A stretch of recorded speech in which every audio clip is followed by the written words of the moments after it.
चलिए भाई स्टूडेंट्स, देखिए भाई। Good evening everyone. Good evening everyone. ठीक है। मौर्य साम्राज्य हम यहाँ पे डिस्कस कर रहे थे। और मौर्य साम्राज्य के अंदर कल हमने इनका साहित्यिक स्रोत को हमने देखा था कि कौन कौन से साहित्यिक स्रोतों के माध्यम से आपको मौर्य काल के बारे में जानकारी प्रोवाइड होती है। उन साहित्यिक स्रोतों के अंदर आपने विशेष तौर पे तो कौटिल्य का अर्थशास्त्र और मेगास्थनीज की इंडिका, या फिर इसके अलावा भी कई सारे आपको बौद्ध ग्रंथ, जैन ग्रंथ और बौद्ध ग्रंथ, जैन ग्रंथ और अपने दो तीन तमिल ग्रंथ भी आपको यहाँ पे जानने को मिलते हैं, जो कि आपको अशोक या मौर्य साम्राज्य के बारे में विस्तृत रूप से जानकारी अवेलेबल कराते हैं। वहां पे एक चीज ये विशेष तौर पे मैंने बोली थी कि भाई जो है आपका जो ये कौटिल्य का जो अर्थशास्त्र है, इसके अंदर कई सारी जो बातें आती है, उन बातों में एक बात ये कि भाई हमारा उन बातों में एक बात ये है कि हमारा इसके अंदर जो सप्तांग सिद्धांत हमारे जो आते हैं, इनके जो अधिकरण जो भाग आते हैं उनमें सप्तांग सिद्धांत जो हमारे पूछे जाते हैं, उन सप्तांग सिद्धांत के जो प्रत्येक जो पार्ट है उसको आपने बहुत ही अच्छे तरीके से करना होता है। वो आपने किया भी होगा, वो आपने फिर किया भी होगा, और वो फिर रात को जो है टेलीग्राम पे भी क्विज की होगी। उसके बाद में अगर आप देखते हैं कि जब मैगस्थनीज की इंडिका आपने देखी, तो मैगस्थनीज की इंडिका में मैगस्थनीज ने भारतीय समाज को वो किसी चार वर्गों में नहीं बांटा जिस प्रकार से वर्ण व्यवस्था भारत में बटी हुई थी, ब्राह्मण वैश्य, ब्राह्मण क्षत्रिय वैश्य शूद्र।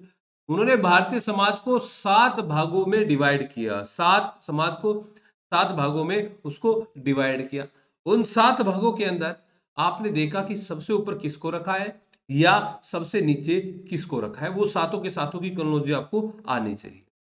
अब आप तो एक तो इतिहास को जानने का स्रोत साहित्यिक स्रोत आपका होता है, लिटरेरी सोर्सेज आपका होता है, और जो दूसरा है जो इंपॉर्टेंट है साहित्य के साथ साथ में जिसको जिसको अगर ये हमें प्राप्ति ना होती, अगर आप मान के चलिए अशोक के अभिलेख हमें प्राप्त ना होते, जो हमें बहुत सारे अशोक के अभिलेख प्राप्त हुए, तो आप जो है इस प्रकार से पूरा का पूरा मौर्य साम्राज्य या आप इस प्रकार से इनका ये आइडिया आप नहीं लगा सकते थे कि कितने बड़े साम्राज्य मौर्य का हुआ करता था। क्योंकि यहाँ पे आप एक चीज ये देख रहे हैं कि अगर आप मोटा मोटा एक आइडिया लगाएंगे कि भाई हमें मान लिया कि आपको वैसे तो हमारे यहाँ पे ये मेजर रोक एडिक्ट्स भी मिलते हैं, माइनर रोक एडिक्ट्स भी मिलते हैं, यहाँ पे पिलर एडिक्ट्स भी मिलते हैं, और यहाँ पे केव्स भी हमारी मिलती है। मान लिया कि हमारा शाहबाज गढ़ी है, ये हमारे पाकिस्तान से हमें प्राप्त हुआ है, ये मानसेरा हमें पाकिस्तान से प्राप्त हुआ है, या फिर गिरनार हमें गुजरात से मिला है, या फिर धौली जोगड़ जो है हमें उड़ीसा से मिला है, या फिर कालसी हमें उत्तराखंड से मिला है, उस समय में उत्तर प्रदेश के अंदर कई जगह उत्तर प्रदेश लिखा मिलेगा आपको, या फिर आपका एर्रागुडी जो है आपका आंध्र प्रदेश से मिला है, तोपारा जो है आपका महाराष्ट्र से मिला है। तो मेरे कहने का मतलब क्या है, इस मतलब को जानिए कि अशोक के ऐसे बहुत सारे अभिलेख आपको प्राप्त हुए, 40 से ज्यादा अभिलेखों की प्राप्ति जो है अशोक के होती है, जिनके आधार पे हम इनके क्षेत्र को जो है एक आइडिया लगाते हैं कि इनका जो क्षेत्र है वो कहां कहां तक हमारा फैला हुआ था, या इनके अशोक के अभिलेखों के इतिहास के आधार पे ही आप ये सब चीजें आइडिया लगाते हैं। तो इतिहास को जानने के लिए अभिलेख जो है वो बहुत ही महत्वपूर्ण है, बिना अभिलेखों को यहाँ पे काम इनका नहीं चल सकता। दूसरी चीज आप यहाँ पे देख रहे हैं कि जो अभिलेख अब यहाँ पे आप प्राप्त कर रहे हैं, अब इन अभिलेखों की भाषा को पढ़ा जाना शुरू हुआ। आपने इससे पहले जो अभिलेख देखे, भाई आप ऋग्वेदिक काल में तो आप एक अभिलेख देखते हैं बोगज कोई अभिलेख, बोगज कोई अभिलेख 1400 बीसी के अंदर आप देखते हैं, है ना, या फिर उसके बारे में कोई विशेष जानकारी नहीं मिलती, बस इतना मिलता है कि वहां पे इंद्र भगवान, वरुण, मित्र और नासत्य इनका उल्लेख आपको वहां पे मिलता है। जब आप इसके पहले आप हड़प्पन कल्चर के अंदर आप जाते हैं या हड़प्पन सिविलाइजेशन के आप अंदर आप जाते हैं, तो वहां पे आप एक ये नई चीज देखते हैं कि भाई वहां पे अभिलेख तो हमें मिला है, धोलावीरा से एक अभिलेख तो हमें मिला है, वहां पे साइन बोर्ड के साक्ष्य तो मिले हैं, लेकिन उस अभिलेख की या वहां की जो लिपि है उस लिपि को अभी तक नहीं पढ़ा गया है।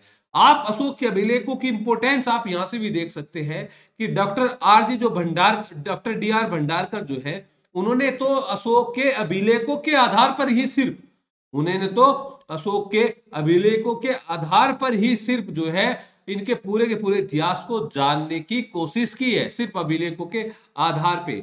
आप एक नाम आगे पढ़ते हैं, 1837 में ब्रिटिश अधिकारी का नाम है, ये आपका नाम आता है प्रिंसप, जेम्स प्रिंसप। इन्होंने अशोक के अभिलेखों को सबसे पहली बार इनका वो उद्वाचन कराया, या आप दिल्ली टोपरा वगैरह ये आप देखेंगे कि अशोक के अभिलेख के बारे में सबसे पहले इनके द्वारा ही यहाँ पे जानकारी प्रोवाइड की जाती है। तो यानी कि आप क्या बोल रहे हैं, यानी कि अशोक के अभिलेख है, पूरे के पूरे इतिहास को जानने की जानकारी अवेलेबल होती है कि किस प्रकार से अशोक के जो अधिकारी जो थे वो कार्य कर रहे थे, कौन से अधिकारी का उल्लेख जो है वो कौन से अधिकारी का क्या कार्य होता था, या किस अधिकारी को कौन से वर्ष जो है अशोक के द्वारा उनको आदेश दिया जाता है कि आप इस कार्य को करिए। ये बहुत सारी चीजें जो विविध जो ऐसे कार्य जो लोकप्रिय कार्य हो या लोगों के हितों से संबंधित जो कार्य है, उन कार्य करने का आदेश जो है अशोक के द्वारा या इसमें अभिलेखों में बार बार मिलता है प्रियदर्शी राजा के द्वारा जो दिए गए हैं, उनकी जानकारी सिर्फ आपको जो है अभिलेखों से ही तो प्राप्त होती है। तो इसी प्रकार आप देखेंगे कि कौन कौन से कार्य जो है अशोक के द्वारा जो खुदवाए गए जो अभिलेख है उनके माध्यम से आपको यहाँ पे प्राप्त होती है। ये बहुत सारी इंपॉर्टेंट बातें हैं, अगर आप इसको अच्छे से एक बार समझ लेंगे ना तो ये चीजें अच्छे से क्लियर रहेगी। देखिए पिछली बार भी आपके लगभग 5 से 6 क्वेश्चन अशोक के अभिलेखों से या अशोक से ही एक पैराग्राफ कंप्लीट आपका एग्जाम के अंदर आया था, लेकिन इस बार 2 क्वेश्चन बने हैं शायद, लेकिन थोड़ा सा टिपिकल क्वेश्चन वो आपका बना है, क्योंकि अब आप मेजर एडिक्ट जब आप देखते हैं यानी कि दीर्घ शिलालेख आप देखते हैं, और दीर्घ शिलालेख के पहले ही दीर्घ शिलालेख में आप बोलते हैं कि अशोक ने अब यहाँ पे पशुओं की हत्या बंद कर दी, सिर्फ और सिर्फ 2 मोर और 1 हिरण की हत्या यहाँ पे करा सकते हैं। लेकिन क्वेश्चन जो है इस बार थोड़ा उल्टाया था, अभी बताऊंगा कौन सी क्या क्वेश्चन आपका वहां पे पूछा गया था इस बार जो आपका एग्जाम में आया था। उससे पहले जो है आपका जो लेवल था क्वेश्चन का वो बहुत ही साधारण लेवल था, साधारण लेवल के आधार पर ही आपसे क्वेश्चन पूछा गया था। तो यहाँ पे आप एक चीज ये देख रहे हैं भाई कि जो अशोक के जो अभिलेख है, इन अभिलेखों को आप मोटे मोटे तौर पे 3 भागों के अंदर देखते हैं। एक भाग तो आप ये देख रहे हैं भाई मेजर रोक एडिक्ट्स, मेजर रोक एडिक्ट्स, और आपके सामने है ये 8 स्थान, ये आपके सामने है ये 8 स्थान। इनमें एक आपका जो है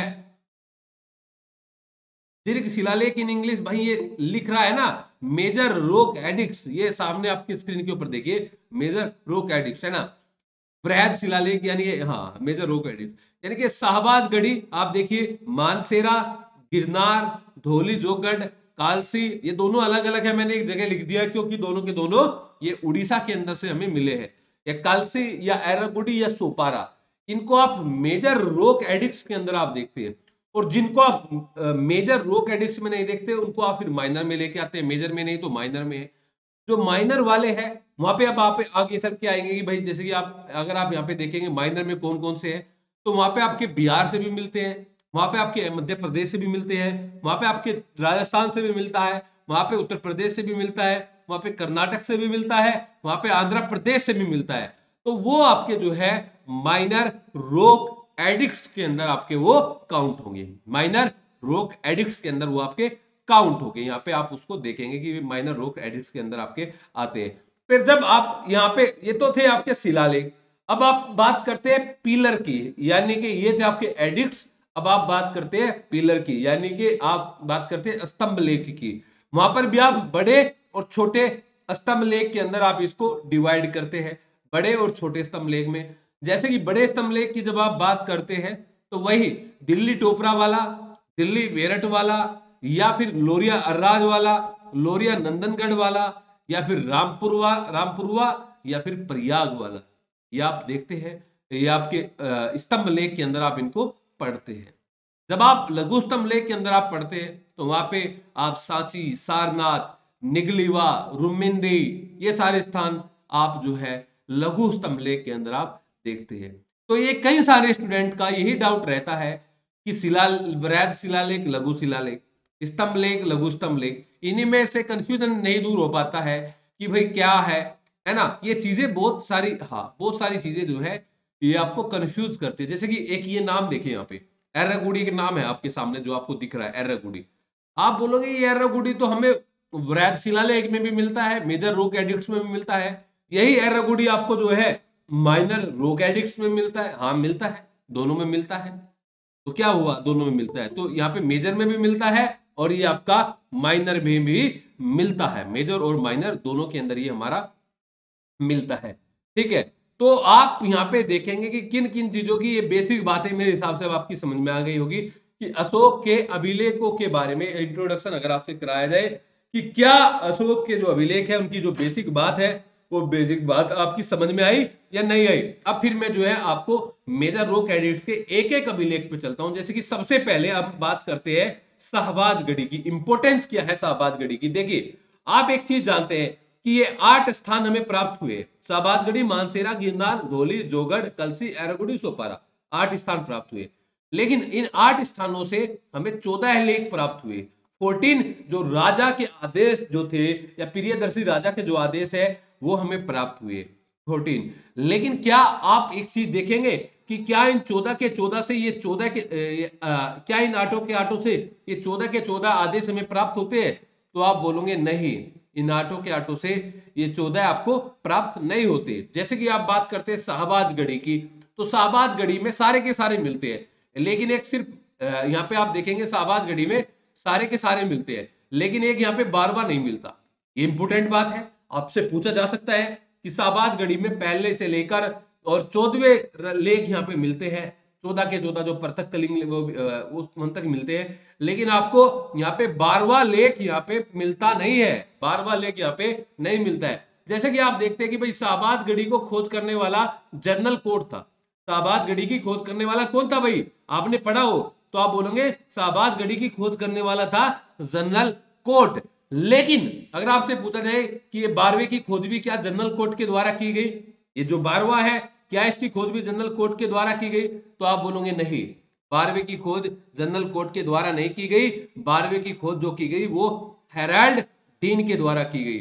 12वें की खोज हेराल्ड डीन के द्वारा, हेराल्ड डीन के द्वारा 12वें शिलालेख की या मतलब 12वें बृहद शिलालेख की यहाँ पे खोज की गई है। यानी कि ये आप देखेंगे जो एक शिलापट होता है ना, उस शिलापट पर ये 12वां नहीं था, उसके अलावा था, ये दूसरे शिलापट पर ये जो है उत्कीर्ण था, ये अलग से मिला है ये शिलालेख।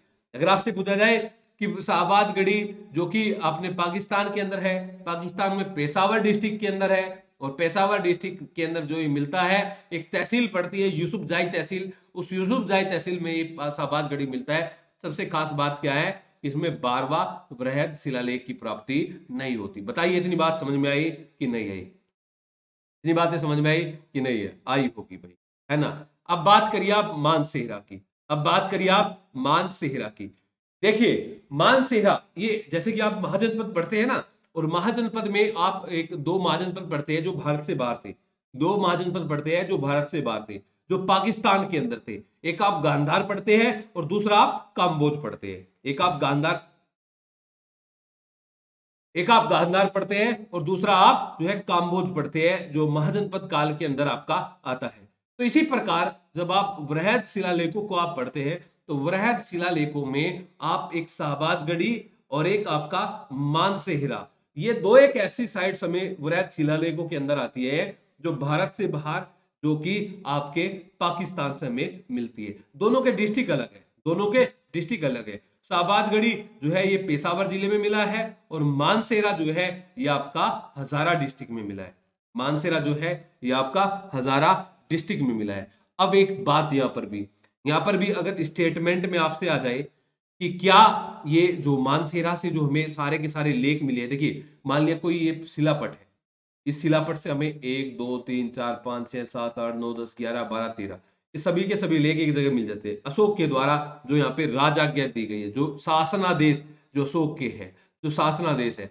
लेकिन यहाँ पर मानसेरा के अंदर भी क्या विशेष बात है कि यहाँ पर भी एक शिलापट नहीं है जहां पर एक जगह सारे के सारे राजादेश उत्कीर्ण हो। यहाँ पर भी तीन शिलापट है, यहाँ पर भी ये आपके तीन शिलापट है जहां पर ये आपके उत्कीर्ण है, तीन शिलापट है। और इन तीन शिलापट में एक ऐसा भी नहीं है, जैसे कि अगर आप आपसे पूछा जाए जब आप मध्यकाल के अंदर आते हैं और मध्यकाल में जहांगीर को आप पढ़ते हैं, और जहांगीर की जब आप आत्मकथा पढ़ते हैं, जहांगीर की आत्मकथा जैसे कि आपने बाबर की देखा कि बाबरनामा है वो बाबर के द्वारा लिखी गई है, बाबर उसमें देखा है। लेकिन जब जहांगीर की कथा को आप देखते हैं जहांगीरी में, तुजू के जहांगीरी में, तो वहां पे क्या होता है कि कुछ वर्षों का इतिहास उसके जो है दरबारियों के द्वारा लिखा गया, कुछ वर्षों का इतिहास उसके द्वारा लिखा गया, प्रस्तावना किसी और के द्वारा लिखी गई। ऐसा आप पढ़ते हैं ना जहांगीर के समय में। तो यहाँ पर भी आप ये देखेंगे कि जो मानसेरा जो है, यहाँ पे जो 3 शिलापट मिलते हैं, पहली शिलापट पर आपको 8 शिलालेख मिलते हैं। पहली शिलापट पर आपको 8 शिलालेख मिलते हैं। अब आप इसी प्रकार से, जैसे कि मैं आपसे बोलूं, जब आप आगे चलेंगे और आगे आप देखेंगे ये जो हर्षवर्धन के जो दरबारी हो गए बाण भट्ट, बाण भट्ट जो होगे, और बाण भट्ट की एक रचना होगी हर्षचरित। बाण भट्ट की एक रचना होगी हर्षचरित।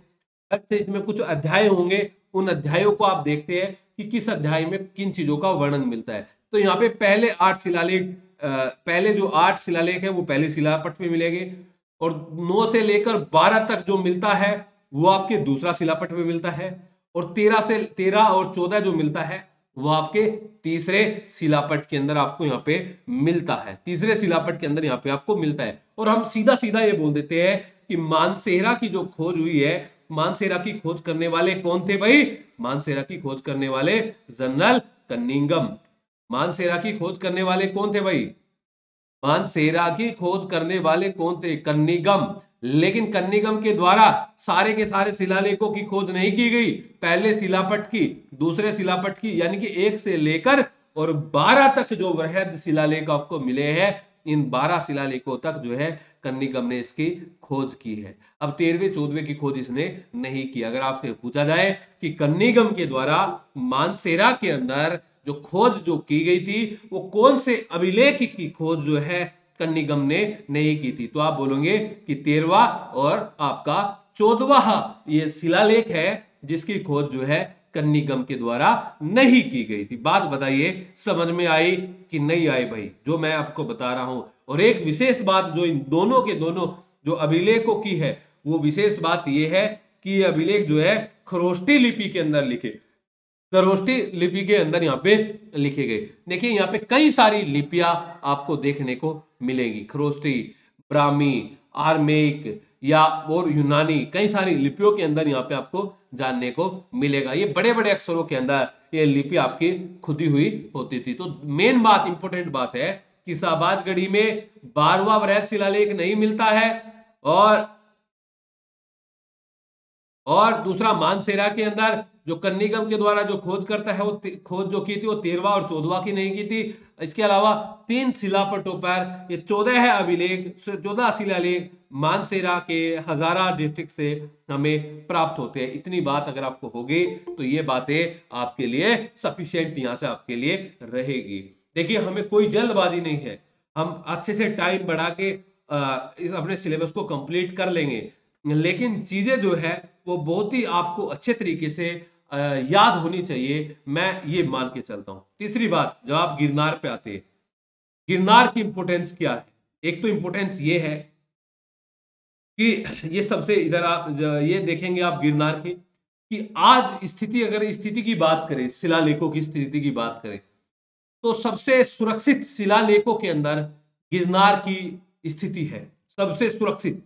ये अभी जो मिला है इसमें इनकी सबसे सुरक्षित शिलालेख है। और दूसरी बात जो आप देखते हैं गिरनार के बारे में जब आप पढ़ते हैं, तो वो ये पढ़ते हैं कि आप जब रुद्रदामन को आप देखते हैं, जो कि रुद्रदामन अब मौर्य कंप्लीट होने के बाद आपके जब मौर्योत्तर काल आएंगे, और मौर्योत्तर काल में आपका उसमें कई सारे राजवंश भारतीय और बाहरी आएंगे, तो उनमें बाहरियों में एक शक राजवंश आएगा, और शक राजवंश में एक शासक आएगा रुद्रदामन, और रुद्रदामन में का एक अभिलेख आएगा जूनागढ़ अभिलेख। और जूनागढ़ जो अभिलेख आपका आएगा वो गुजरात से प्राप्त, वो गुजरात से प्राप्त होगा, गिरनार से ही वो प्राप्त होगा रुद्रदामन। रुद्रदामन के अभिलेख मिले हैं गिरनार से, इंपोर्टेंट है। समुद्रगुप्त के अभिलेख मिले हैं गुप्तों के टाइम पर पीरियड पे, इंपोर्टेंट है। और आप देखेंगे मौर्य काल में भी सबसे जो सुरक्षित जो अभिलेख मिले हैं वो आपके गिरनार से ही, यानी कि गुजरात के गिरनार से ही वो अभिलेख यहाँ पे आपको मिले हैं। ये इंपोर्टेंट बात यहाँ पे आपकी है। एक दूसरी बात कि गिरनार का खोजकर्ता कौन था, तो गिरनार का जो खोज करता था वो था आपका कर्नल टाड। गिरनार का जो खोज करता था वो था आपका कर्नल टाड। कर्नल टाड के द्वारा गिरनार के द्वारा की यहाँ पे खोज यहाँ पे हुई थी। ये भी देखिए एक वही बातें हैं कि एक जगह कहीं कोई दाई और कोई बाई और कोई ऊपर कोई नीचे, इस प्रकार से यहाँ पर भी जो है ये शिलालेख जो है यहाँ पे खुदे हुए हैं, जो कि मैंने आपको ऊपर भी बताई है। ठीक है, इतना आप याद रखिए गिरनार के संबंध में कि जब बात शिलालेखों की आए तो सबसे सुरक्षित शिलालेख जो है आपका गिरनार है, और जब बात स्तंभ लेख की आएगी तो सबसे सुरक्षित स्तंभ लेख आपका कौन सा होगा भाई? सबसे सुरक्षित स्तंभ लेख आपका कौन सा होगा जब बात स्तंभ लेख की आएगी? तो आप बताएंगे सबसे सुरक्षित स्तंभ लेख आपका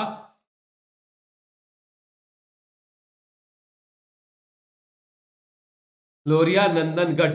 लोरिया नंदनगढ़ ना कि दिल्ली टोपरा। कुछ स्टूडेंट ने दिल्ली टोपरा आंसर दिया है, तो दिल्ली टोपरा नहीं है, लोरिया नंदनगढ़ है। लोरिया नंदनगढ़।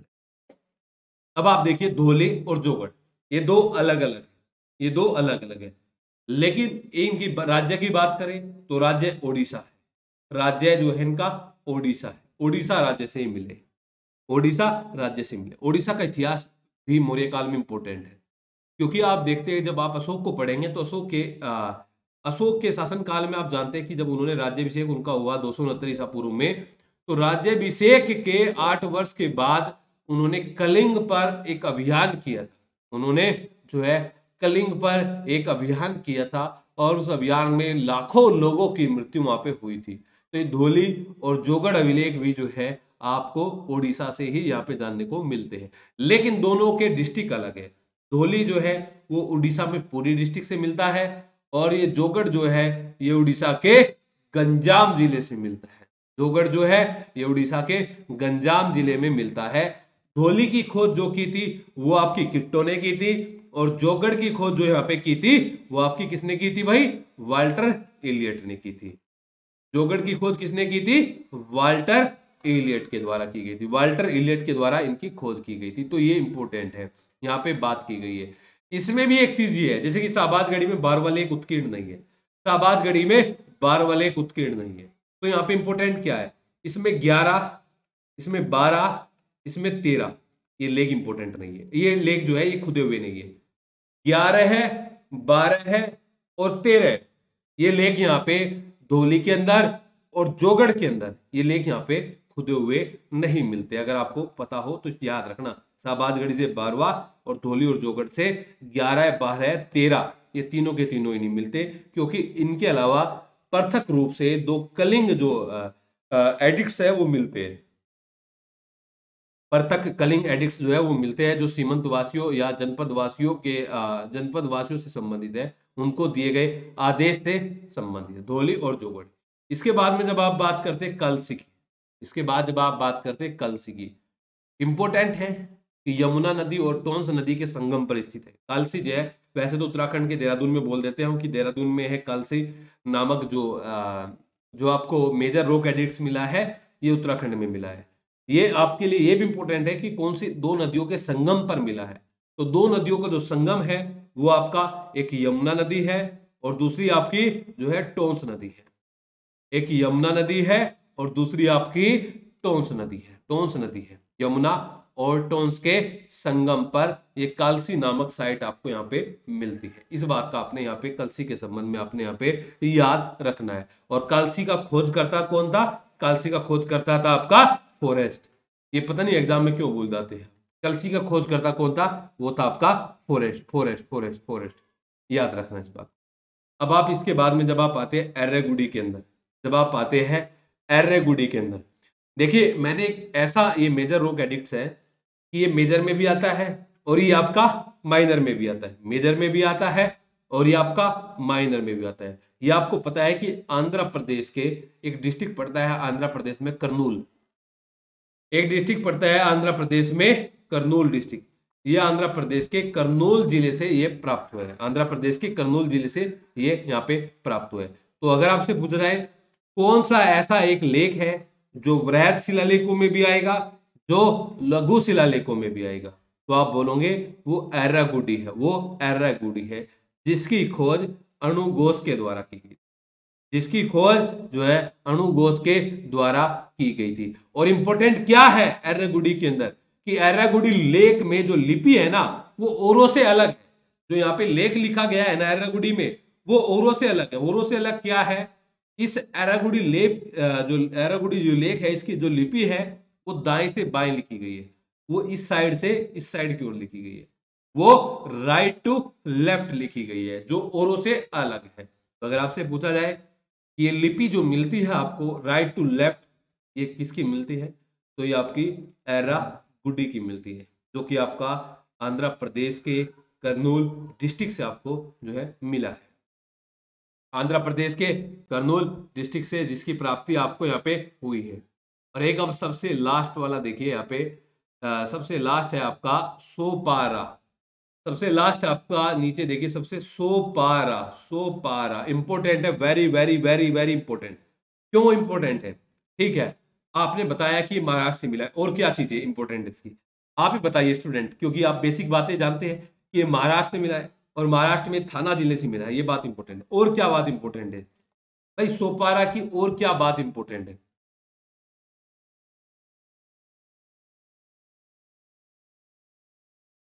कि यहाँ पे सिर्फ और सिर्फ जो आप 14 लेक आप जो देखते हैं ना, अरे नहीं, रुचि 11 12 13 जो मिलता है वो धोली जोगड़ से नहीं मिलता है।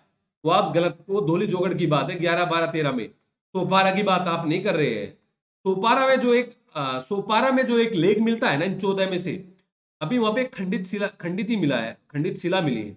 उससे सिर्फ और सिर्फ, उससे सिर्फ और सिर्फ आठवां शिलालेख का ही कुछ भाग मिलता है। सिर्फ और सिर्फ जो है आठवें शिलालेख का ही कुछ भाग मिलता है, सिर्फ आठवां, आठवां शिलालेख याद रखना है। हो सकता है कि पहले वहां 14 के 14 लेख रहे हो, लेकिन अगर आपसे एग्जाम में पूछा जाए कि खंडित शिला से कौन से लेख के भाग वहां से हमें प्राप्त होते हैं, तो आप क्या बोलेंगे कि आठवें लेख के भाग वहां पे प्राप्त होते हैं। आठवें लेख के भाग यहाँ पे प्राप्त हमें होते हैं। बताइए बात समझ में आई?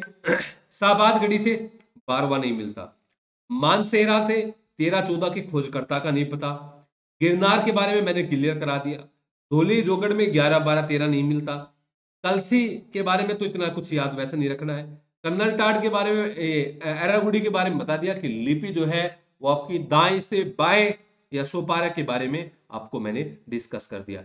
बताइए इतनी बातों में से आप किसी को कोई भी डाउट हो पूछ लीजिए, यहां तक कि किसी को कोई भी डाउट है तो पूछ लीजिए,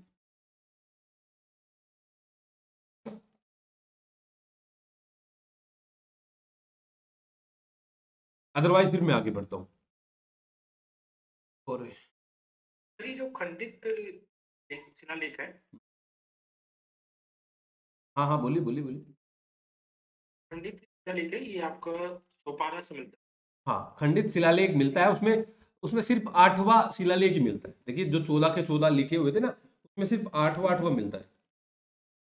है, 8वां। समझ में आया ना? ठीक, अब इतनी बात आपकी कंप्लीट हुई। अब इनके बारे में थोड़ा सा विस्तार से जानिए, इनके बारे में अब थोड़ा सा विस्तार से जानिए। विस्तार से क्या जानना है कि जो 14 ये जो 13 लेख आपको मिले हैं, इन 13 लेखों में किन किन चीजों की जानकारी यहाँ पे आपको मिलती है, इन 13 14 लेखों में किन किन चीजों की जानकारी मिलती है। देखिए स्थान मैंने आपको बता दिए, आज हमें जरूरी नहीं है कि सारे के सारे अभिलेख कंप्लीट करने हैं। अगर ये आपने आज वृहत शिलालेख भी कंप्लीट कर लिया ना और इनका बेसिक आपने जान लिया है, तो आगे स्तंभ लेख में या उसमें लघु स्तंभ लेख में तो फिर आपको समय नहीं लगेगा। कल आते ही उसको कंप्लीट करके फिर चंद्रगुप्त मौर्य पे हम आगे बढ़ेंगे, पर आज आपने इसको ही अच्छे तरीके से समझना है और आपको ये पता चल रहा होगा कि किस प्रकार से आपने इनको याद रखना है। देखिए सबसे पहला जो आपका आता है, जो सबसे सुरक्षित भी है, गिरनार से तो 14 के 14 मिलेंगे, तो इनमें क्या क्या लेख है। जैसे कि हम पहले की बात हम करते, फर्स्ट की बात करते कि जो प्रियदर्शी के राजा के द्वारा, प्रियदर्शी राजा के द्वारा जो लेख लिखवाए गए, उनमें की पहले ही वृहत शिलालेख में जो है किन चीजों की बात यहाँ पे बोली गई है, किन चीजों की बात यहाँ पे बोली गई है। देखिए यहाँ पे जीव हत्या करने से मना किया गया है, जीव हत्या करने से मना किया गया है। यहाँ पे जो प्रियदर्शी जो राजा है, वो जीव हत्या जो हम करते हैं उसको अच्छा नहीं मानता, जीवों की हत्या को अच्छा नहीं मानता। लेकिन फिर भी आप देखते हैं कि पहले जो है इनके यहाँ पे राजा के दरबार में बहुत सारे जीवों की हत्या होती थी, लेकिन अब जो है इन्होंने एक आदेश जारी किया, और आदेश में क्या किया कि अब यहाँ पे 3 जीव ही मारे जाते थे, 3 जीव ही यहाँ पे मारे जाते थे। और 3 जीव में क्या थे? 2 मोर थे। 3 जीव में भी क्या थे भाई? 2 मोर थे और एक आपका हिरन था। 2 मोर थे और एक हिरन था। और यहाँ पे हिरन के बारे में भी ये बात बोली गई है कि हिरन को भी जो है प्रतिदिन नहीं मारा जाएगा। हिरन को भी जो है प्रतिदिन जो है यहाँ पे नहीं मारा जाएगा। और आगे ये बात बोली गई है कि भविष्य में जो ये 2 मोर और एक हिरन है, इनकी हत्या होती है, आगे भविष्य में इनकी भी हत्या नहीं की जाएगी।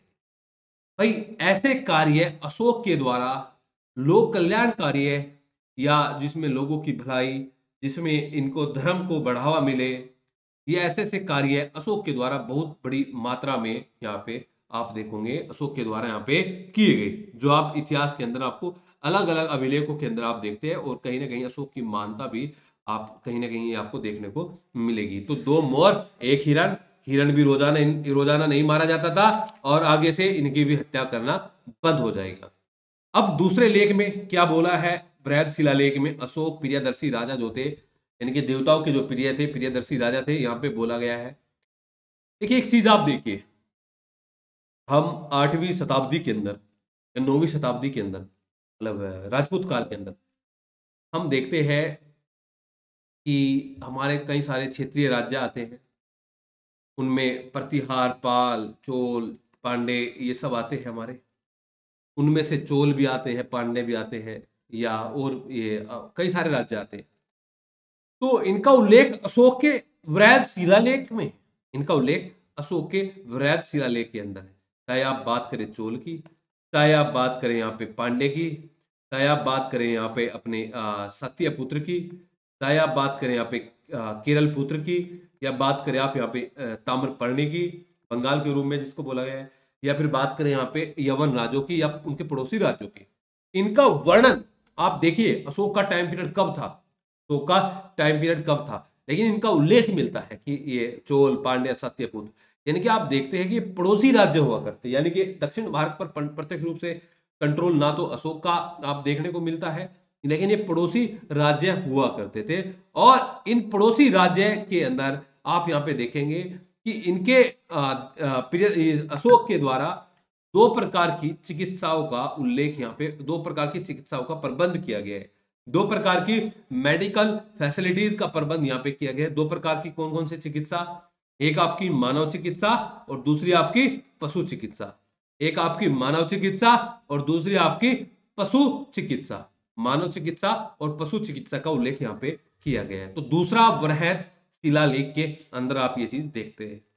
दूसरे में इतना मेडिकल फैसिलिटीज, पहले में जीव हत्या पर निषेध, पहले में जीव हत्या पर निषेध के संबंध में। अब आप तीसरे में बात करिए। देखिए अशोक ने बहुत सारे अधिकारियों का वर्णन अशोक के अभिलेखों में मिलता है, चाहे उनमें दम्मा मात्र की बात करें, चाहे उनमें प्रादेशिक की बात करें, चाहे उनमें रज्जुक की बात करें, चाहे उनमें युक्त की बात करें। और युक्त का उल्लेख तो किसमें मिलता है? कल भी मैंने बताया था, युक्त का उल्लेख तो आपका ये तक्षशिला के जो ब्राह्मण थे, कौटिल्य, कौटिल्य के अर्थशास्त्र में मिलता है, कौटिल्य के अर्थशास्त्र में मिलता है। तो तीसरे में बोलता है कि यहाँ पे तीसरे में बोलता है कि 12वें वर्ष मैंने आदेश दिया है, 12वें वर्ष मैंने आदेश दिया है कि भाई मेरे जो अधिकारी है, जो राजस्व से संबंधित अधिकारी है या दूसरे किसी डिपार्टमेंट से संबंधित अधिकारी है, चाहे उनमें रज्जुक की बात करें, चाहे युक्त की बात करें, चाहे प्रादेशिक की बात करें, चाहे उनमें रज्जुक की बात करें, चाहे उनमें युक्त की बात करें, चाहे उनमें प्रादेशिक की बात करें, उनमें उल्लेख क्या आया है कि वह जो है अपने 5, मतलब उनको बोला गया है कि भाई वो अपने कार्य तो करेंगे, जो उनको राजस्व कार्य करना है, जो उनको दूसरे कार्य करना है, लेकिन अपने कार्यों के साथ साथ में वो प्रत्येक 5 वर्ष, वो प्रत्येक 5 वर्ष के साथ वो वहां पे जो है जाएंगे दरबार में, और वहां पे धर्म के अकॉर्डिंग कैसे शासन करना है ये वहां पे बताएंगे। देखिए जिम्मेदारी दे दी अलग से, ये जिम्मेदारी अलग से दे दी। जैसे कि अभी एक प्राइमरी के टीचर को बहुत सारी जिम्मेदारी दी जाती है ना, कि भाई प्राइमरी के टीचर को बच्चों को भी पढ़ाना है, और प्राइमरी के टीचर को जितने भी चुनाव वुनाव होते हैं उनमें भी सब में ड्यूटी देनी है, या उनके जो बीएलओ के जो काम होते हैं उनमें भी सब में इनका इनका अपना एक योगदान होता है। सारी फाइलें कंप्लीट इन्हीं को करनी होती है। ऐसा होता है क्या? जो आप में से टीचर है, कई सारे लोग टीचर आप में से, ऐसा ही होता है ना? हाँ, जनगणना भी करानी है, और जातीय जनगणना भी करानी है आपको, बिहार में तो है कविता। तो कहने का मतलब है पढ़ाई के अलावा और दूसरे काम भी दिए जाते हैं। तो यहाँ पर भी आप देखते हैं कि प्रादेशिक रज्जुक और युक्त, प्रादेशिक रज्जुक युक्त, इनके कार्य डिपार्टमेंट, अच्छा इनके कार्य डिपार्टमेंट तो इनके और थे, लेकिन यहाँ पे बोला गया है आप लोगों को सिखाएंगे कि कैसे उनको रहना है, माता पिता की सेवा करना है, माता पिता की सेवा करना है, जो अपने दोस्त है, जो अपने जानकार है, जो परिचित है, जो संबंधी है, जो ब्राह्मण है, उनके प्रति उदार रहना है, उनके प्रति उदार रहना है, कम खर्च करना है, कम जोड़ना है, कम खर्च करना है, कम जोड़ना है, यानी कि कम खर्च करना है, कम जोड़ना है, यानी कि अब वही है, कमाई भी लाखों लाखों में हो रही है और खर्च भी फिर लाखों लाखों में ही हो रहा है। किसी कोई 20-30 हजार में अपना गुजारा कर रहा है, कोई 20-30 लाख में भी किसी का गुजारा नहीं हो रहा है। ऐसे भी देखिए कि किसी का 20-30 लाख में भी मंथली गुजारा नहीं हो रहा है और कोई अपना 10-20 हजार में भी गुजारा कर रहा है। तो ये बोलता है कि कम से कम खर्च करो और कम से कम उसको संचय करो, कम से कम उसका संचय यहाँ पे करो, यानी कि उसको जोड़िए, पैसों को इकट्ठा करिए, है ना। तो यहाँ पे बोलता है कि भाई अपने दोस्तों, परिचितों, संबंधियों, ब्राह्मणों, श्रमणों, इनके प्रति जो है उदार भावना इनके रखनी है।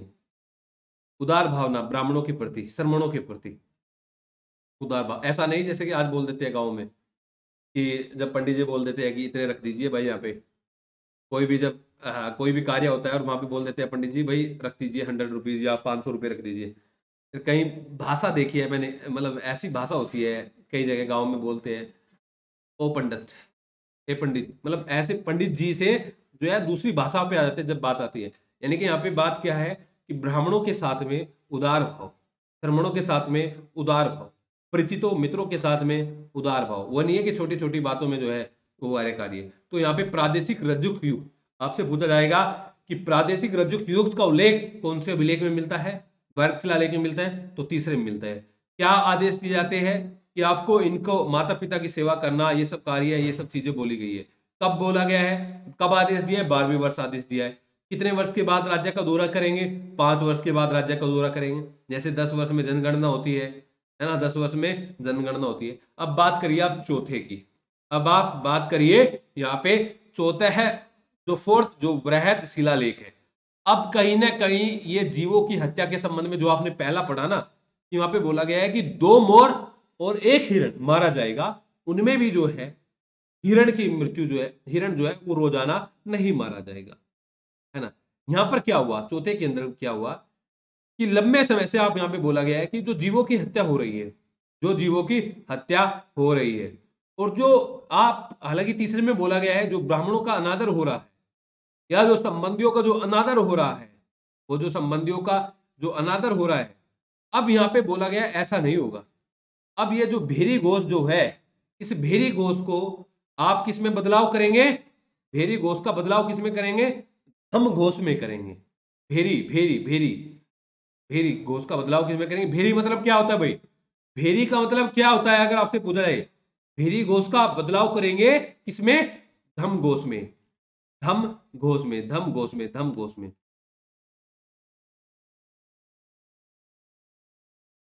हाँ, युद्ध, युद्ध नहीं है भाई, अब युद्ध नहीं है, युद्ध से जो है अब इनका मन मन जो है, अशोक का जो मन है वो बहुत ही जो है यहाँ पे द्रवित हो उठता है कि जब कलिंग आक्रमण में, कलिंग युद्ध में लाखों लोगों की मृत्यु हुई, तो वहां पे आप देखते हैं इनका मन जो है वहां पे द्रवित हो उठता है। ये अब जो है धर्म के अकॉर्डिंग जो है ये शासन करने की बोलता है।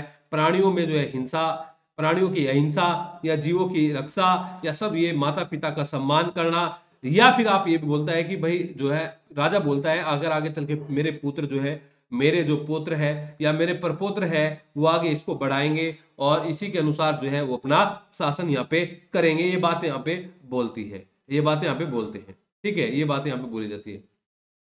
तो भेरी घोष का धम घोष में परिवर्तन, सीधी सी बात आप चौथे के अंदर आप ये बात यहाँ पे बोल सकते हैं। जब आप बात करते हैं 5वें की, तो जब 5वां नाम आता है तो एकदम धम महामात्र का नाम याद आता है क्या। जब 5वां नाम आता है तो क्या आपके धम महामात्र अधिकारी नामक उल्लेख मिलता है। यह बोलता है कि कल्याण करना बहुत आसान कार्य नहीं है। आप किसी पे परोपकार करिए, आप किसी की मदद करिए, और आपके मन में क्या आएगा जब आप किसी की मदद करेंगे, आपके मन में आएगा कि ये भी कहीं ना कहीं मेरी मदद करे। आप अगर किसी की हेल्प कर रहे हैं थोड़ी बहुत, तो बदले की भावना आती है कि नहीं आती है कि आती है कि अगर नहीं आती है और बदले में मान लिया आपको, जैसे कि बोलते हैं ना कि कि वापस आपको एक थैंक यू भी नहीं मिलता, तो फिर आपको कैसा फील होता है, कैसा महसूस होता है आपको? जब बदले में आपको एक धन्यवाद भी प्राप्त नहीं होता तो कैसा महसूस होता है? ग्लानि होती है कि कहीं गलत जगह हो गया, या फिर उसको इधर-उधर ढिंढोरा पीटते हैं जब बहुत ज़्यादा, हाँ। तो होता है भाई, ये होता है, बट जो है होना नहीं चाहिए मेरे हिसाब से। अच्छा, गुस्सा आता है, गुस्सा आता है, होता है भाई, होता है शुरुआती समय में तो होता है, मोटिवेशन होता है, अच्छा मोटिवेशन हुआ मेरे साथ भी। अभी एक पिछली साल हुआ भाई, है ना? एक उदाहरण है कि एक ऐसा ही लड़का था, बहुत ही इंटेलिजेंट लड़का था भाई। 2 मिनट की बात है, वैसे ही बता दूं यहाँ पे। बहुत ही इंटेलिजेंट केस था। इंटेलिजेंट केस मतलब कि 10th क्लास तक, और गांव का ही था मेरे। लेकिन वही है, जैसा संगत वैसी मंगत वैसी रंगत। संगत का असर ऐसा हुआ कि जो आजकल ये नंबर 2 जो सिस्टम चल रहा है कि उसके आधार पे जॉब करानी, उसका कि पैसों पे जो जॉब लगती है भाई, किसी में पुलिस वगैरह में जहाँ भी लगती है, उसको भी किसी एक ऐसे बंदे ने हथिया लिया कि भाई इंटेलिजेंट है, 10th कराई, 12th प्राइवेट करा के एग्जाम सीटिंग उससे कराने लगे वो। हाँ, एग्जाम सीटिंग कराने लगे 12th के बाद ही, दिल्ली ले जाके उसको, है ना? ऐसे ही 5-7 हजार रुपए उसको देते थे, एग्जाम सेटिंग कराते थे, लेकिन कई बार बाल बाल बाल बचा वो फंसने से, बाल बाल बचा फंसने से। ना उसकी खुद की तैयारी, बस उसको जाके बैठना होता था। कई बार पुलिस से इधर उधर जो है चकमा खा के पुलिस से इधर उधर वो भागता भागता हुआ भी, मतलब पकड़ा पकड़ा नहीं गया लेकिन बच गया, 1-2 बार पकड़ा गया तो निकल गया। बच्चा था, मतलब सिर्फ मान के चलिए 19-20 साल का, 19-20 साल का, मेरे से लगभग 5-6 साल छोटा था, लेकिन गाँव का था। और जब ये सब चीज़ पता लग रही थी, तो वही है कि कहीं न कहीं अंदर से ये आता है कि भई मतलब ये कुछ कर सकता है, और देखिए किस धंधे में फँस गया, और जो कराने वाला था वो भी गाँव का था। जो कराने वाला था वो भी गाँव का था। और ऐसे जकड़न में था कि जो उसकी फैमिली थी, जो लड़के की जो पेपर देता था, वो बहुत ज़्यादा गरीब परिवार से था, और वो उस लड़के ने जिसने जो करा रहा था, वो उसको जो है उनको फैमिली वालों को थोड़े बहुत पैसे देके उसको मतलब एक बंधुआ मजदूर बनाया हुआ था पूरी तरीके से। शाम को जैसे आता था तो वेटर का काम करवाता था, ये सब काम करवाता था। वेटर वगैरह का भी उसको काम करवाता था, जो पैसे आते थे वेटर वगैरह से 500-700 रुपए, वो भी उसके वापस ले लेता। मतलब कहने का मतलब ये है, हाँ, कहने का मतलब ये है पूरा फँस गया। उसको निकलने का कोई रास्ता नहीं था। अब समय ऐसे ही चला गया, दिल्ली के आउटर में रहता था। मुखर्जी नगर कभी आ जाता था, नहीं आ जाता था, हम मुखर्जी नगर में ही रहते थे भाई। पता चला हम भी भाई वही जो फैमिली से जो पॉकेट मनी आती थी, उसी से काम चलता था। और मुखर्जी नगर का मतलब है पॉकेट मनी का भी 15-20 हज़ार से कम, 15-20 हज़ार रुपए से कम तो काम चलता नहीं। अगर किसी में कोई एक्स्ट्रा वेकेंट नहीं है कोई, है ना? तो तब भी 15-20 हज़ार रुपए तो लग जाते हैं। तो भाई यही सोचा कि इसको कैसे भी करके, चाहे एक्स्ट्रा ले चाहे कुछ भी करे, इसको करना है और कराना है, इससे बाहर निकालना है। तो आप यकीन मानिए 1 साल जो है, जो भी खर्चा है उसका आया, जैसे भी है उसको अलग से उसी अपने उसमें रखे, अलग से उसको एक मतलब लाइब्रेरी, अच्छी लाइब्रेरी, अच्छे उसके खाने के प्रबंध, जो वहाँ पे जो भी सिस्टम हो सकता था, कहने का मतलब ये है, जितना भी उसमें पैसा जो भी लग सकता था, सगा भाई भी नहीं देता, तो उस पॉकेट मनी से जो भी जितना भी पैसा लगा, वो लगाया उसपे। अब उस लड़के का नंबर आ गया, कई जगह आ गया, रेलवे में नंबर आ गया, और उत्तर प्रदेश के अंदर वो दरोगा भी बन गया, जो अभी जो चल रहा है, यूपी एसआई वाली जो भर्ती चल रही है। मई जून के अंदर नंबर आया, और अब परसों शायद उसकी ज्वाइनिंग भी होगी। अभी ज्वाइनिंग चल रही है, परसों उसकी ज्वाइनिंग भी होगी। खुद की मेहनत से, मतलब पढ़ने में होशियार था। हो सकता है कि वो आगे पीएससी भी निकाले, यूपी पीसीएस भी निकाले, और आईएएस भी निकाले।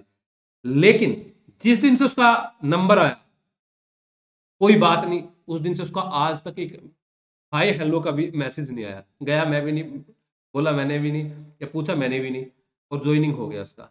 तो कहीं न कहीं मन में आता है, लेकिन ये चीज़ नहीं आनी चाहिए।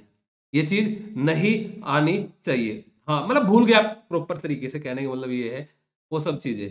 तो यहाँ पे अशोक बोलता है 5वें शिलालेख के अंदर कि कल्याण करना बहुत ज़्यादा कठिन है। कल्याण करना बहुत ज़्यादा कठिन है। और अशोक बोलता है कि बहुत सारे कार्य उसने जो है आसान नहीं था, कुछ नहीं था, वो ठीक है, उसकी ज़िंदगी सुधर गई, परिवार बन जाएगा अच्छे तरीके से। तो कल्याणकारी कार्य करना बहुत ही कठिन कार्य है। और वो बोलता है अगर मेरे बेटे या मेरे पुत्र या जो मेरे आगे चलकर जो वंशज है, मेरे जो वंशज है, आगे चलकर वो इस काम को करेंगे तो ये बहुत बड़ा पुण्य उनको लगेगा। और वो अगर इसमें थोड़ा सा भी कहीं कोई भी उसमें वो हो सकता है कि वो थोड़ा बहुत भी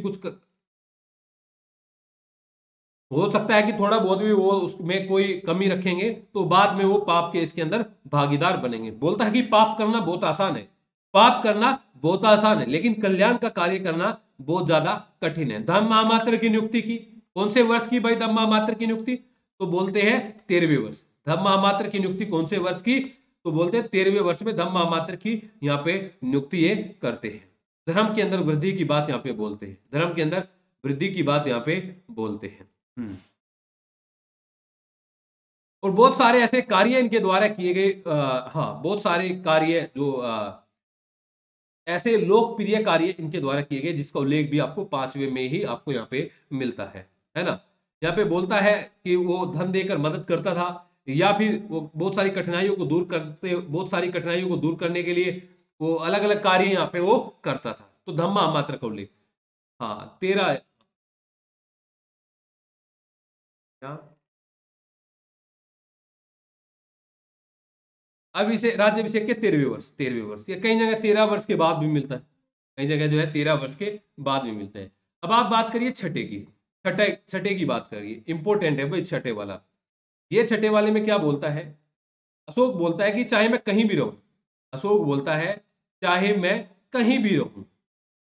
नहीं मेरी वॉइस कट रही है ऐसा, आप बताइए स्टूडेंट, क्या मेरी वॉइस कट रही है? नहीं कट रही होगी यार, ऐसा नहीं होगा। आपको लग रहा है, शायद हो सकता है कि शर्मा साहब आपकी होगी कोई, पहाड़ी एरिया से हो आप, हो सकता है कि कट हो गई होगी। ठीक है, ठीक है भाई, ओके। तो आप यहाँ पे देखिए छठे के अंदर आपकी बात क्या गई है, यहाँ पे अशोक बोलता है चाहे मैं कहीं भी रहूं, मैं महल में रहूं, मैं जो है घोड़े की पीठ पर रहूं, मैं कहीं भी किसी भी जगह पे रहूं, चाहे मैं कहीं भी रहूं, उद्यान में रहूं या कहीं भी मैं रहूं, तो मुझे जो मेरे जो रिपोर्टर है, मुझे वो वहां पे जो भी कार्य है उसकी वो सूचना देंगे। देखिए पहले भी ऐसा होता था और मैं भी ऐसे करूंगा। प्रतिवेदक की नियुक्ति यानी कि रिपोर्टर रिपोर्टर की नियुक्ति, यानी कि बोलता है कि सभी जगह में जो है प्रजा का कार्य करने में मैं अपने आप को अच्छा मतलब ये मानता हूं कि मैं ये नहीं है कि जो है सिर्फ यहाँ पे जॉब जो है 10 to 6 है, या दरबार जो है वो 2 घंटे लगता है और इस 2 घंटे के दरबार में ही यहाँ पे मैं शिकायतें सुनूंगा। ऐसा नहीं है कि 2 घंटे ही शिकायतें सुनूंगा, ये 2 घंटे ही यहाँ पे ये दरबार जनता दरबार लगेगा, ऐसा नहीं है। चाहे मैं कहीं भी रहूं, चाहे मैं कहीं भी रहूं, घोड़ों की पीठ पर रहूं, अंतःपुर में रहूं या कहीं भी मैं रहूं, तो मैं हर जगह जो है ये कार्य करूंगा, सर सभी जगह मैं कार्य करूंगा। ठीक है ना, और कोई भी कार्य हो मैं उसको यहाँ पे करूंगा उसका। जहांगीर ने भी यही किया था ना? नहीं, जहांगीर ने वो लगाई थी, जंजीरी व्यवस्था लगाई थी भाई। उसने जंजीरी व्यवस्था लगाई थी कि जंजीर के आधार पे न्याय प्राप्त कर सकते हैं।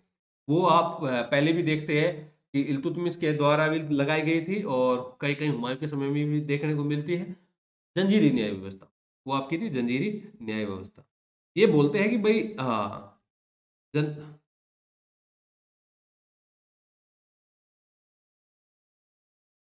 जनता से बढ़ के, जनता के कार्यों से बढ़कर कोई कार्य नहीं है, कोई उससे अच्छा कोई कार्य नहीं है। ठीक है, ये बात यहाँ पे बोली गई है सिक्स के अंदर। ये बात यहाँ पे बोली गई है भाई सिक्स के अंदर। अब आप नेक्स्ट वाले में देखिए, इसके इसी के नेक्स्ट पार्ट में देखिए आप कि जो नेक्स्ट पार्ट है इसका सेवंथ वाला, सेवंथ वाले में देखिए, आप बता दीजिए सेवंथ वाले में क्या है, विशेष तौर पे आप बताइए भाई सेवंथ वाले के अंदर क्या है। नहीं सेवंथ में प्रतिवेदक थोड़ा है, प्रतिवेदक तो सिक्स में है। एक मिनट भाई, प्रतिवेदक तो सिक्स,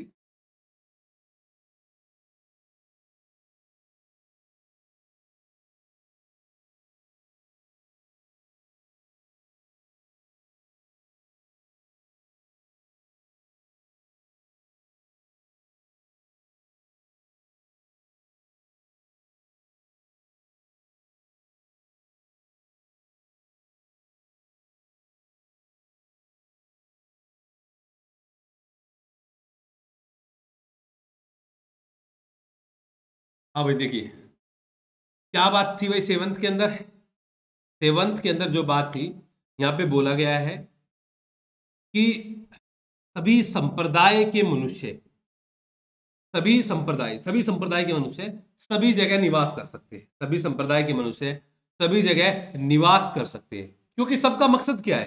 सब संयम चाहते हैं, सब जो है आत्म शुद्धि चाहते हैं, सब संयम चाहते हैं, सब जो है आत्म शुद्धि चाहते हैं, आत्म शुद्धि चाहते हैं, है ना। और ये बोलता है कि भाई जो है सब में थोड़ा अलग अलग हो सकता है, किसी में ज्यादा है, किसी में कम है, लेकिन सभी का मकसद तो यही है। तो सभी स्थानों पर सभी जो है संप्रदायों के मनुष्य निवास करिए। ऐसा नहीं है कि यहाँ पे ये लोग नहीं रहेंगे या यहाँ पे वो लोग यहाँ पे नहीं रहेंगे, ये बातें यहाँ पे नहीं है सेवंथ के अंदर। तो एट्थ के अंदर बात क्या है? संयम और आत्मशुद्धि। यस, एट्थ के अंदर बात बोली गई है। देखिए, आप देखते हैं कि पहले प्राचीन काल से ही राजा वगैरह को आपने देखा होगा कि राजा जो है यात्राओं पर जाते थे, या शिकार करने जाते थे, या अन्य जगहों पे यहाँ पे जाते थे, अपने मनोरंजन के लिए भी राजा जाते थे, है ना। तो इन्होंने भी अपने 10वें वर्ष जो है अपनी इसकी यात्रा की शुरुआत की, अपनी यात्रा की शुरुआत की, यानी कि धर्म यात्रा की शुरुआत इनके द्वारा यहाँ पे की गई। बहुत सारा, हाँ, धर्म यात्रा की शुरुआत। तो यहाँ पे ये जो है इंपॉर्टेंट है कि 8वें के अंदर धम्म यात्रा, 8वें के अंदर जो है आपकी धम्म यात्रा, 8वें के अंदर जो है आपकी धम्म यात्रा के संबंध में है। सब जगह संप्रदाय, हाँ, ये तो सावंत में है, अब 8 में आ जाइए धम्म यात्रा को लेकर 10वें वर्ष में। ठीक है, 10वें वर्ष। अब बात करिए आप नाइन्थ की। तो अगर एक सिंगल वर्ड मैं लूं नाइन्थ में, तो सिंगल वर्ड आएगा मंगला, विविध मंगलाचार। ऐसे कार्य, विविध मंगलाचार, विविध मंगलाचार, मंगलाचार, मंगलाचार, ऐसे लोक कल्याणकारी करना। ये बोलता है, ऐसा नहीं है आप विवाह में, शादी विवाह में लगा दिया आपने 1 करोड़ रुपए, शादी ब्याह में आपने 1 करोड़ रुपए लगा दिए, 2 करोड़ रुपए लगा दिए, या इधर उधर उसमें लगा दिए, दूसरी किसी चीजों में लगा दिए, बेटे का जन्मदिन है तो लगा दिए, या अपनी 25वीं सालगिरह मना रहे हैं, सिल्वर जुबली, गोल्डन जुबली जो भी मन रही है उसमें लगा दिए। तो वो एक लोक कल्याणकारी कार्य नहीं है, वो जो है एक लोक कल्याणकारी कार्य नहीं है। तो यहाँ पे ये बोलता है कि दूसरे लोक कल्याणकारी होने चाहिए, लोक कल्याणकारी होने चाहिए, यानी कि दासों के साथ में अच्छा व्यवहार होना चाहिए, सेवकों के साथ में यहाँ पे अच्छा व्यवहार होना चाहिए, गुरुजनों के साथ में अच्छा व्यवहार होना चाहिए, ये व्यवहार होना चाहिए, है ना। तो और दूसरे कार्य यहाँ पे करने चाहिए, और दान करना चाहिए। लेकिन ऐसा नहीं है कि आप जो है इन जगह पे आप बुला रहे हैं लगातार, कि आप जो है इस महीने में शादी का निमंत्रण आप दे रहे हैं, अगले महीने में जन्मदिन का किसी का निमंत्रण दे रहे हैं, अगले महीने में एनिवर्सरी का निमंत्रण दे रहे हैं, अगले महीने में किसी और चीज का निमंत्रण दे रहे हैं। ये कोई लोक कल्याणकारी है?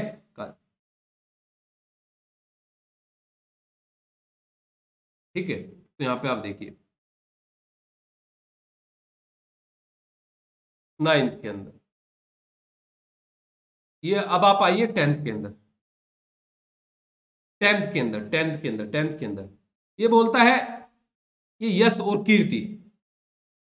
हाँ, यश और कीर्ति कोई बड़ी चीज नहीं मानता, ये यश और कीर्ति को, ये यश और कीर्ति को कोई बड़ी चीज नहीं मानता।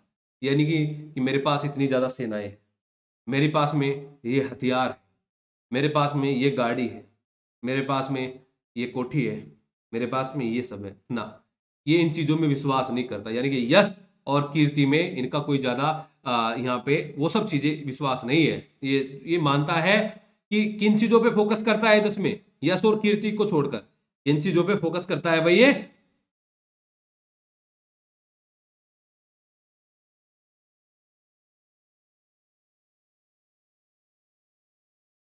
धम नीति पर, धम नीति, धम नीति, धम नीति पर। हाँ, ये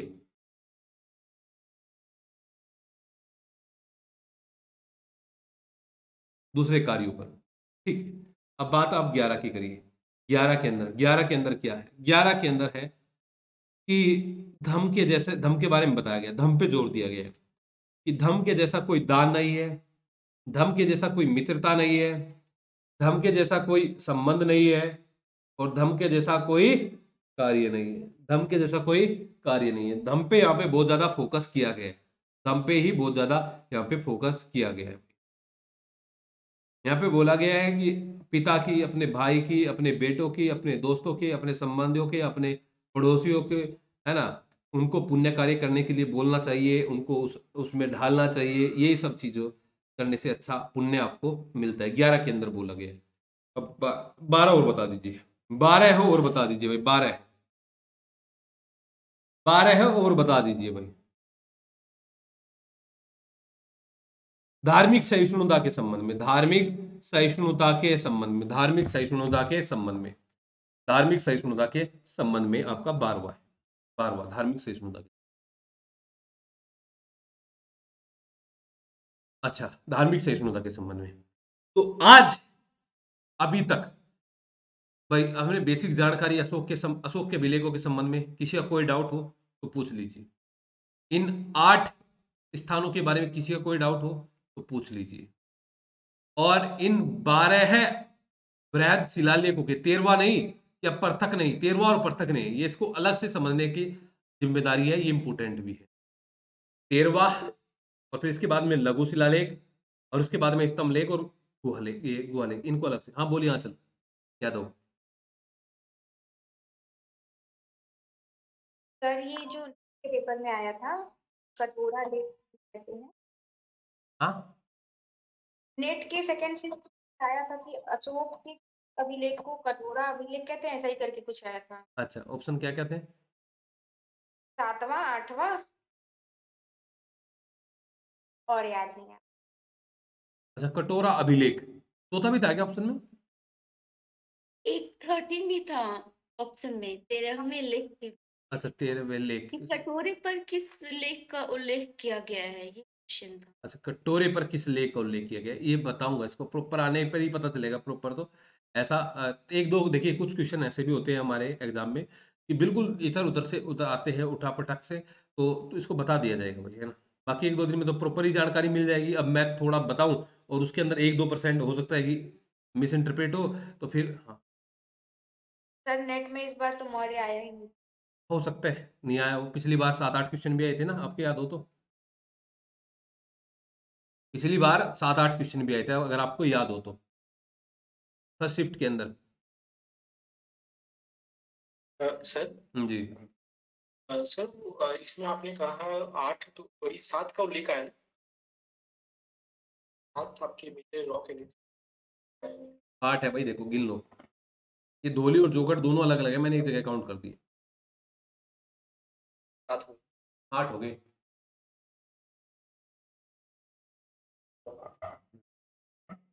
हो गए ना 8? तो अब एक काम करिए, आप एक काम करना, कल जितने बचे हुए स्तंभ लेख और लघु शिलालेख और गुहालेख है ना, एक बार उनकी रीडिंग कर लेना, अपने डाउट तैयार रखना, फिर उनसे संबंधित ना करना। और 8 बजे जो है आपने अपने टेलीग्राम पर क्विज करनी। और एक दूसरी बात भाई स्टूडेंट, देखिए एक दूसरी बात और सुन लीजिए। जिन स्टूडेंट का फी अपना रह रहा है, एक तो फी अपना जमा कर दीजिए, तो भी अपने पुराने स्टूडेंट, वो मुझे बार बार इंडिविजुअली मुझे बोलना ना पड़े, इस चीज़ का विशेष तौर पे ध्यान रखें। दूसरा कि फर्स्ट पेपर के अंदर जिसने भी डेमो लेना है, 1 दिन 2 दिन 4 दिन 5 दिन, जो भी डेमो लेना है वो आप ले लीजिए। और मेरे हिसाब से तो आप, क्योंकि दोनों टाइम्स की क्लासेज है, सब्जेक्ट फर्स्ट पेपर का मैथमेटिकल पोर्शन शाम को और उसका अलग दोनों है ना, तो आप उसको भी ज्वाइन कर लीजिए, तो बेनिफिट आपको मिलेगा। तो कोई आपका जानकार है तो उस जानकार को ऐड कराइए। असिस्टेंट प्रोफेसर का मॉर्निंग के टाइम हो रहा है सुबह 6 से 7 में, जो वर्ल्ड हिस्ट्री असिस्टेंट प्रोफेसर में जो आती है, 2 क्लासेज हमारी हो चुकी है उस पे, फ्यूडलिज्म और दूसरी हमारी आज की जो थी नेम, गुटनिरपेक्ष आंदोलन के। ठीक है, वो आप सर जी, सर वो जो वो भिक्षा पात्र पे लिखा गया, मतलब कटोरे पे जो लिखा गया था वो